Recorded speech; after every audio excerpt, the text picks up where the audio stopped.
वहाँ पे मेरे फादर साहब जो थे वो सफाई करते थे। उस सेम स्कूल में गाँव का कोई लड़का मिलता था, गाली दे के जाता था। बाहर का कोई लड़का मिलता था, गाली दे के जाता था। वो गाने का लिंक रिटायर मेजर गौरव आर्या के पास पहुंच गया था, तो उन्होंने अपने ट्विटर हैंडल पे डाला। वो डीएम्स में गालियां आने लगी, थ्रेट कॉल्स आने लगी, आप क्या कर रहे हो, हम आपको मारने वाले हैं।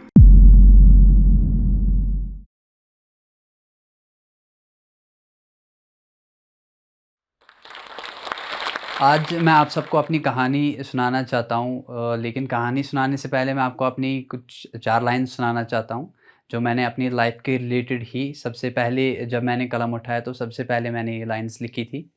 वो लाइन्स है कि समझ में नहीं आता मुझको कैसी मेरी शुरुआत है, छोटे घर से आया शेख छोटी मेरी ज़ात है, सपने हैं लाखों आँखों में जिनको पूरा करना है, पर लोग हँसते मुझ पे कहते छोटी तेरी औकात है।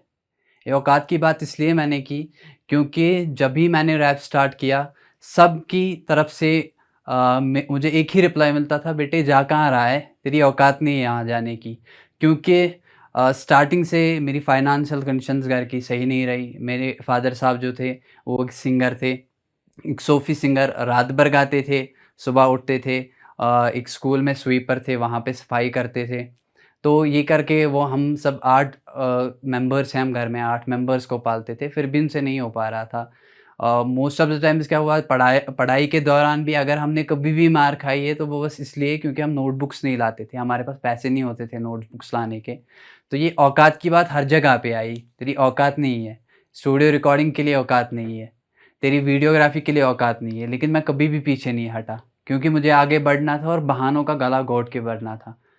और मैंने बहानों का सच में गला घोंट दिया। मैंने जब स्टार्ट किया तो एक ₹100 के ईयरफ़ोन से किया, और वो ₹100 के ईयरफ़ोन में भी एक ही कान था और एक माइक था। मेरे पास क्विट करने के हज़ार बहाने थे, आगे बढ़ने का कोई नहीं था, लेकिन मैंने अपनी लाइफ़ को ही आगे बढ़ने का बहाना बना दिया। हाय एवरीवन, मेरा नाम है राशिक अहमद शेख एकेए एमसी रा। मैं शोपियान डिस्ट्रिक्ट के एक छोटे से गाँव पीरपोरा से बिलॉन्ग करता हूँ। शुरुआती दौर में मेरे घर में एक ऐसी कंडीशंस थी कि मैं कुछ नहीं कर पाता था। मैं एक गवर्नमेंट स्कूल में पढ़ता था, छोटा-सा स्कूल था हमारे गाँव में, वहाँ पे पढ़ता था।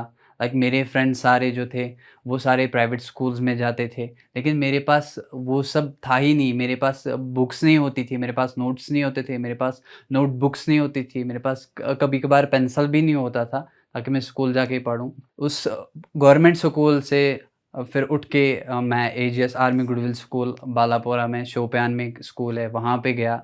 वहाँ पे मेरे फ़ादर साहब जो थे, वो सफाई करते थे। उस सेम स्कूल में मैं क्या करता था, मैं 1 बजे तक पढ़ता था। लंच टाइम में जहाँ पे स्टूडेंट्स खेलते थे, वहाँ पे मेरा जो फ़ादर है, वो छोटा-सा कैंटीन सँभालते थे, तो मैं वो काम कर लेता था। मैं अपने स्कूल में खेलता कभी नहीं था। मेरे बचपन से लेके मेरे 10th तक अगर मैंने कभी भी स्कूल में मुझे कोई पनिशमेंट मिली है, तो बस इसलिए मिली है क्योंकि मेरे पास नोटबुक्स नहीं होते थे।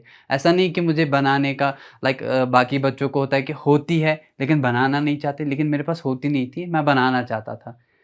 और वहाँ से आके फिर मैं घर आता था। एक्चुअली मैं जो मेरे बड़े भाई हैं उमर, तो वो म्यूज़िक के साथ बहुत ज़्यादा कनेक्टेड थे। वो हनी सिंह को बहुत ज़्यादा सुनते थे। और मैं भी घर जाता था और उनके साथ मैं सुनने लगता था, लेकिन इतना मैंने सोचा नहीं था कि मुझे म्यूज़िक में आगे बढ़ना है। मेरे फ़ादर साहब भी सूफ़ी सिंगर थे, तो उनकी तरफ से भी म्यूज़िक के साथ जो है वो डायनास्टिक कनेक्शन रहा पहले से ही। तो वो कनेक्शन बढ़ता गया, मैं म्यूज़िक सुनता गया।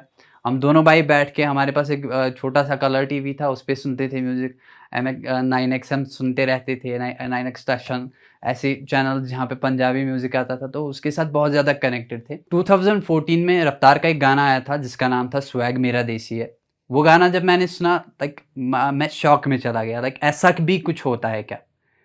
और उन दिनों वो गाना बहुत चला था। तो ऐसे ही करके वो गाना मेरे कानों में बजता गया, रिपीट पे बजता गया, रिपीट पे बजता गया।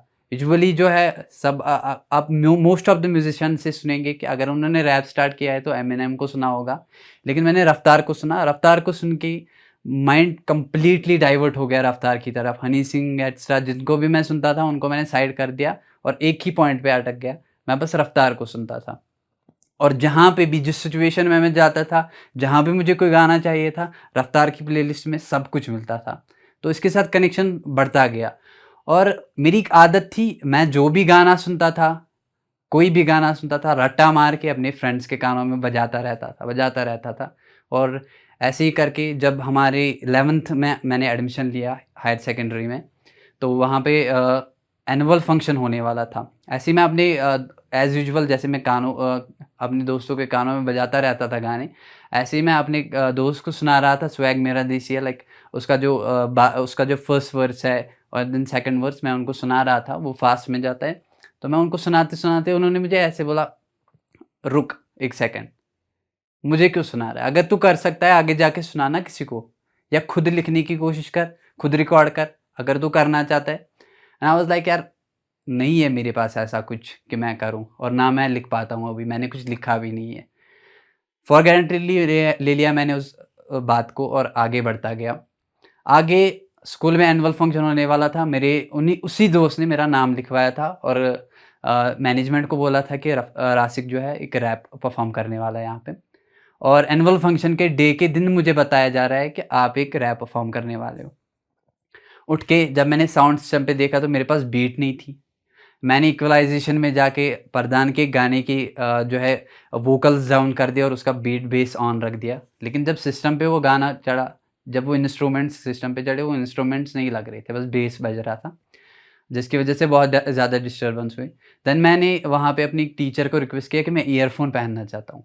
तो मैंने ईयरफ़ोन लगाया, गाना कानों में बजाया, माइक आगे रखी, आँखें बंद की, बस रैप परफ़ॉर्म किया। 3 बारी बस मैंने सुना है, जब मैंने फ्लो स्विचेस किए तो 3 बारी मैंने तालियाँ सुनी और मुझे लगा कि नहीं, कुछ मैं कर रहा हूँ। स्कूल का एनुअल फंक्शन ख़त्म करने के बाद, वहाँ पे रैप परफ़ॉर्म करने के बाद, दूसरे दिन जब मैं सेम हायर सेकेंडरी में गया अपनी क्लासेस लेने के लिए, तो मेरे पॉलिटिकल साइंस लेक्चरर ने मुझे बुलाया और कहा, "बेटा, जब आपने कल रैप परफ़ॉर्म किया ना, तो मुझे आप में वो गांधी की किरण दिखी। अगर आप करना चाहते हो ना लाइफ़ में कुछ, आप हमेशा सुनोगे एक टीचर अपने स्टूडेंट को बोलेगा, बेटे डॉक्टर बन, बेटे इंजीनियर बन, लेकिन मैं आपको बता रहा हूँ, बेटे जा तू रैपर बन, तू आगे जा, और कुछ करना चाहते है तो इसी फ़ील्ड में कर।" तो वहाँ से मैंने सर की सजेशन ली। उन सर के पास से निकलते ही दूसरे सर ने मुझे बताया, बेटा मैं चाहता हूँ तू रैप में ही आगे बढ़। तो टीचर्स की जो सजेशन आई, उसने मेरी लाइफ़ पे बहुत ज़्यादा इम्पैक्ट लाया और वहाँ से मैंने रैप को जो है सीरियसली लिया। इक्विपमेंट्स थे नहीं, कुछ भी नहीं था मेरे पास। एक अ, छोटी-सी शॉप पे मैं काम करने चला गया था एग्ज़ाम्स ख़त्म करते ही। जो हमारे शॉप के ओनर थे, मैंने उनको बताया, मैं बोला, "साकिब भैया, मैंने ना एक रैप लिखा है और मुझे वो रिकॉर्ड करना है।" बोला, "बेटा चाहिए क्या?" मैं बोला, "ईयरफ़ोन तो है, माइक्रोफ़ोन एक्स्ट्रा है नहीं मेरे पास, मुझे आपका एक लैपटॉप चाहिए।" तो बोला, "बेटा तुझे जो शॉप में सबसे बेस्ट लैपटॉप लगेगा जाके उठा ले, और सॉफ्टवेयर जो भी होगा अगर नहीं आएगा मुझे बताना, मैं इंस्टॉल करके दूँगा।" बोला, "नहीं, उतना तो आता है, बिकॉज़ मैंने पढ़ा था कंप्यूटर, इंस्टॉलिंग एक्स्ट्रा सब कुछ आता था। मतलब बस लैपटॉप दे दो आप।" तो उन्होंने मुझे एक लैपटॉप वहाँ से दिया। उठा के मैंने वो घर लाया लैपटॉप। लैपटॉप में मैंने ऑडेसिटी डाउनलोड किया। 20 एमबी का सॉफ्टवेयर था, इंस्टॉल करके ईयरफ़ोन प्लग किया। यूट्यूब से चेक किया रिकॉर्ड कैसे करना होता है, और बीट, और पहले-पहले जब रिकॉर्ड कर रहा था तो बहुत दिक्कत आ रही थी। बीट प्ले नहीं हो रही थी, कभी वोकल्स रिकॉर्ड होते थे, बीट प्ले नहीं हो रही थी, कभी बीट प्ले हो रही थी तो वोकल्स रिकॉर्ड नहीं हो रहे थे। फिर मैंने यूट्यूब पे गया, यूट्यूब से चेक किया कैसे रिकॉर्ड किया जाता है। फिर मैंने ईयरफ़ोन से वो पहला गाना रिकॉर्ड किया, और उस गाने में भी बीट ज़्यादा बज रही थी और वोकल सारे दब रहे थे। लेकिन फिर भी जब मैंने वो गाना रिलीज़ किया, तो बहुत सारे अच्छे आर्टिस्ट के कमेंट्स आए, अपने जो भी रिलेटिव्स एक्स्ट्रा है, सबने सपोर्ट किया, बोला बहुत अच्छा है, आगे बढ़ो। उसी के साथ हमें जो है सेव फ्यूचर ऑर्गनाइज़ेशन के जो हेड है, जो उनके सीईओ है, वजाद फ़ारूक भट्ट ने हमें कॉन्टैक्ट किया और उन्होंने बोला हमें कुछ गाना चाहिए, हमें 2 रैपर्स चाहिए और हमें एक गाना बनाना है। तो मैंने उनको बताया, सर मेरा नाम रासिक नबी है और हमारा यूट्यूब चैनल है यार प्रोडक्शंस, वहाँ पे एक गाना है, आप चेक कर लीजिए, अगर आपको पसंद आएगा तो आप दोबारा से कॉन्टैक्ट कीजिए। उन्होंने चेक किया और दे वर लाइक, वाओ बेटा! ऐसा मैंने आज तक रैप नहीं सुना है, जैसा आप लोगों ने किया, और जिस तरीके से आपने सोशल इश्यू को उठा के रैप किया है, बहुत सही है। मैं भी आपको एक सोशल इश्यू ही देता हूँ, कश्मीर की जो सिचुएशंस हैं, इन पे एक रैप लिखो। हमने बोला, सर ठीक है, कोई बात नहीं, हम लिख लेते हैं। मैंने अर्श रैना को कॉन्टैक्ट किया, मैं बोला अपॉर्च्युनिटी आ रही है हमारे पास, ऐसे वो हमें जो है जो बजट लगेगा हमारा सॉन्ग का जो भी होगा, हाई लेवल पे सॉन्ग करना है, तो ऐसे-ऐसे आ रहा है, उनका थीम ऐसे कश्मीर की सिचुएशन से इनको लिखना है। हमने वो गाना रिकॉर्ड किया, हमने वजाद फ़ारूक भट्ट को सेंड किया, तो उनको बहुत ज़्यादा पसंद आया। उन्होंने उस टाइम पे शायद हमें 25,000 पे किया था वीडियो एंड ऑडियो एक्स्ट्रा का। उसके बाद हमने वो गाना रिलीज़ कर दिया। रिलीज़ करने के बाद वो गाने का लिंक रिटायर मेजर गौरव आर्या के पास पहुंच गया था, तो उन्होंने अपने ट्विटर हैंडल पे डाला वो। हमारे गाने पे आधे घंटे में 7,500 व्यूज़ हुए। लेकिन कश्मीर की जो आइडियोलॉजी है, ये जैसे बोला जाता है कश्मीर पैराडाइज ऑन अर्थ है, लेकिन यहाँ के लोगों की सोच जो है कंप्लीटली डिफरेंट है। यहाँ के लोग हमें बोलने लगे कि आपने पैसे लिए हैं, आप कश्मीरी जो यूथ है उसके अगेंस्ट बोल रहे हो, आप वो बोल रहे हो। डीएम्स में गालियाँ आने लगी, थ्रेट कॉल्स आने लगी, आप क्या कर रहे हो, हम आपको मारने वाले हैं, ये सब करने पे। तो 7,500 व्यूज़ पे हमने वीडियो डिलीट कर दिया। श्रीनगर में दूसरे दिन हमारा एक इंटरव्यू हुआ, हमने एक लोकल एफएम ने बुलाया था, वहाँ पे इंटरव्यू हुआ। आरजे हुज़ैफ बुखारी ने हमारा पहला इंटरव्यू किया है। हमने उनके साथ शेयर किया, हमने बोला भाई ऐसे हो गया, बिकॉज़ हम न्यू थे फील्ड में, रैप फील्ड में न्यू थे, हमें पता नहीं था क्या सिचुएशन। हमने बोला भाई ऐसे 7,500 व्यूज़ पे हमने जो है वीडियो डिलीट कर दिया। उन्होंने हमें डाँटा, वो क्या किया आप लोगों ने?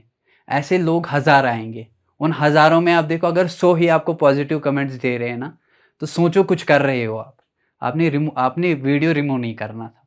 तो उनकी सजेशन पे हमने सेम वीडियो दोबारा से अपलोड कर दिया। फिर उतनी व्यूज़ तो नहीं आई, लेकिन रिस्पॉन्स बहुत अच्छा रहा। उसके बाद बिकॉज़ हम साउथ कश्मीर से बिलॉन्ग करते थे, गाँव का कोई लड़का मिलता था गाली दे के जाता था, बाहर का कोई लड़का मिलता था गाली दे के जाता था। एंड देन हमने सोशल मीडिया पे एक ऐसी लाइव वीडियो डाला और हमने बोला कि आप जिस सेंस में इस गाने को ले रहे हो उस सेंस में है नहीं, आप ध्यान से सुनो इस गाने को। ये गाना किसी की इमोशंस को हर्ट करने के लिए नहीं है, जो हमें लगता है हमने वो बोला है और जो सच्चाई है हमने वो बोली है। उसके बाद वो ट्रोलिंग एक्स्ट्रा कम हो गई। लेकिन हमने जो रैप उस टाइम पे यहाँ पे चल रहा था, वो बस यही था, गाड़ी, दारू, एक्स्ट्रा ये सब। हमने ये सब को अलग छोड़ के हमने जो रैप स्टार्ट किया, हमने हर एक सोशल इशू को लाया। लाइक तलाक था, उस टाइम पे कोविड था, वो सारे इश्यूज़ को हमने इकट्ठा करके उन पे रैप किया। हमने अवेयरनेस थ्रू एंटरटेनमेंट वाला जो है एक थीम लाया। अवेयरनेस थ्रू एंटरटेनमेंट हम देंगे, क्योंकि अगर हम ऐसे बोलोगे लोगों को ये चीज़ गलत है, ये चीज़ गलत है, तो लोग समझते रहते हैं कि ये आ गया भाषण देने के लिए। तो जो लोग पसंद करते हैं हम उस वे में उनको बोलेंगे। हमने रैप के थ्रू उनको बोला। उसी के साथ हम कनेक्ट हो गए राष्ट्रीय राइफ़ल्स के साथ, इंडियन आर्मी, जिन्होंने हमें बहुत ज़्यादा सपोर्ट किया, जिन्होंने बोला कि आप वीडियोज़ बनाओ, आप ऑडियोज़ बना रहे हो, अच्छे सोशल इश्यूज़ को ट्रैक कर रहे हो, आप वीडियोज़ भी बनाओ, जितना वीडियो का खर्चा आएगा हम पे करेंगे, बस आप आगे बढ़ते जाओ। और हमारे जो सर हैं, जो हम इंडियन आर्मी के ऑफिसर हमारे साथ कनेक्टेड है, मिस्टर रुपेश मेहता, उन्होंने डायरेक्टली मुझे बोला, बेटे मैं चाहता हूँ तू आगे बढ़, और आगे बढ़ेगा, एक बार ही तुझे बॉलीवुड का कोई कॉन्टैक्ट मिल गया ना, उसके बाद मैं और तू कौन, मैं कौन, ये नहीं होने वाला है, क्योंकि मेरा काम नहीं है ऐसा, मुझे बस तुझ में दिखा टैलेंट, मैं तुझे आगे बढ़ाना चाहता हूँ। तो वो हम वहाँ से फिर कनेक्टेड होते रहे और हमने बहुत सारे गाने किए। अभी जो हमारे गाने हैं, जो शायद कभी कॉपीराइट फ्री बीट्स पे होते थे और एक ही यूट्यूब चैनल पे होते थे, उसके आगे बढ़ते नहीं थे। अभी हमारे गाने मोर देन 150 प्लेटफ़ॉर्म्स पे हैं और अभी मैं सोलो काम कर रहा हूँ। अभी जो मेरे फ्रेंड है वो मेरे साथ है नहीं, और अभी जो गाना मेरा, हर एक गाना अगर आप चेक करेंगे तो 150 प्लेटफ़ॉर्म्स पे आपको मिलेगा वो। और इसी के साथ जो है रिसेंटली मुझे अवार्ड भी मिला, कश्मीरी यंग अचीवर्स अवार्ड 2021 मुझे रैपर्स में मिला। 18 नॉमिनेट हुए थे ऑल ओवर कश्मीर में, उसमें रैपर्स में से मैं भी था। और यहाँ पे multiple events like Pulwama district का, साउथ कश्मीर का फर्स्ट रैप बैटल हुआ था, उसका मैं विनर था।